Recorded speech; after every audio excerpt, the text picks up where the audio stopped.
पक्षाच्या अध्यक्षांनी आणि पक्षांनी सांगितल्याच्या नंतर स्थानिक पातळीवर काही नेत्यांनी मूळ ओबीसींना डावलून नवीन बोगस घुसखोरी करणाऱ्या ओबीसींना तिथे उमेदवारी देण्याचं काम केलंय आणि ओबीसींचं अस्तित्व संपवण्याचा खरं तर घाट आहे.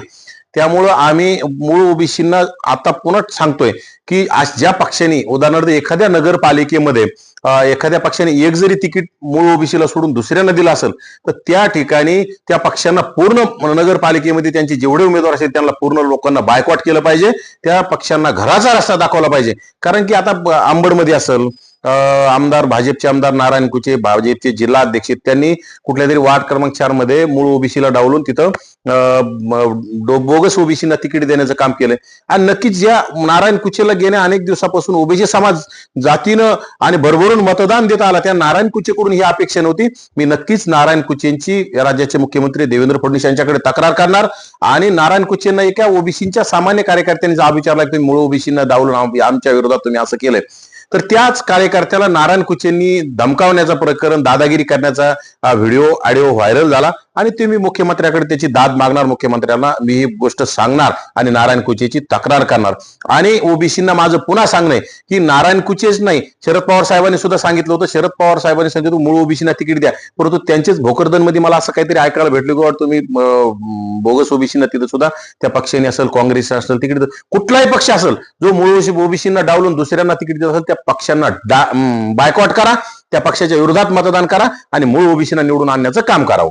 आबा अनेक दिवसापासून तुम्ही सातत्याने भूमिका मांडताय. नगरपंचायती आणि नगरपालिका झाल्यानंतर राज्यामध्ये जिल्हा परिषदेच्या निवडणुका या निवडणुकांमध्ये असं झाल्यानंतर मूळ ओबीसीचं अस्तित्व धोक्यात येणार नाही का?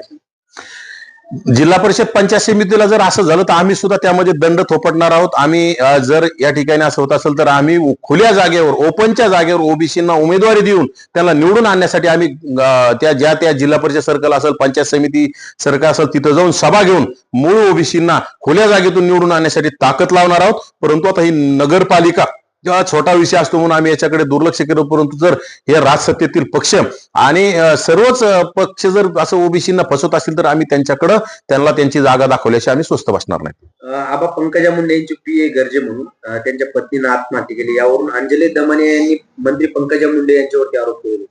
खरं तर पंकजा ताईंचे पीए जे कोण गरजे आहेत त्यांच्या पत्नीने आत्महत्या केली. मी त्या स्वतः पंकजा ताईंच्या पीएच्या लग्नाला होतो गरजेंच्या. अक्षरशः सुशिक्षित असणारी ती ताई होती. त्या ताईनं आत्महत्या करायला नव्हतं पाहिजे टोकाचं पाऊल उचलायला नव्हतं पाहिजे आणि त्यांच्यावर काय अन्याय होता त्यांनी पोलीस प्रशासनाला कळवायला पाहिजे होता. प्रसार माध्यम आहेत आणि खरं तर पंकजाताईकडे ह्या गोष्टीची दाद मागायला पाहिजे होती. परंतु पंकजाताईने ह्या गोष्टी मंत्री महोदय असताना महाराष्ट्रभर काम करायचं असतं यांना काय माहिती या गोष्टी. परंतु अंजली दमाने अयोग्य ह्या अचानक एवढ्या अतिउतावळून येऊन कसं इकडे नाक खुपसायला आल्या. डॉक्टर संपदा मुंडेच्या प्रकरणात अंजली दमाने कुठंच दिसल्या नाही परंतु ह्या प्रकरणात फक्त पंकजा मुंडेंचे पीए आहेत म्हणून तुम्ही इकडे नाक खुपसू नये. ठीक आहे त्या ताईंना न्याय मिळाला पाहिजे आमची सुद्धा तीच भूमिका आहे. ते गरजे कोण आहेत ते चुकले असतील गरजेचे कुटुंब जे चुकले असतील त्याच्यामध्ये पोलीस प्रशासन आहे. पोलीस प्रशासन ती योग्य ती चौकशी करील.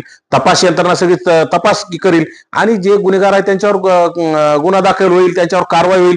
परंतु अंजली दमानिया फक्त पंकजा मुंडेंना टार्गेट करण्यासाठी पंकजा ताईंना मलिन करण्यासाठी त्यांना कोणीतरी पाकिट दिलं असेल आणि त्या पाकिटाच्या जीवावर बोलत आहेत.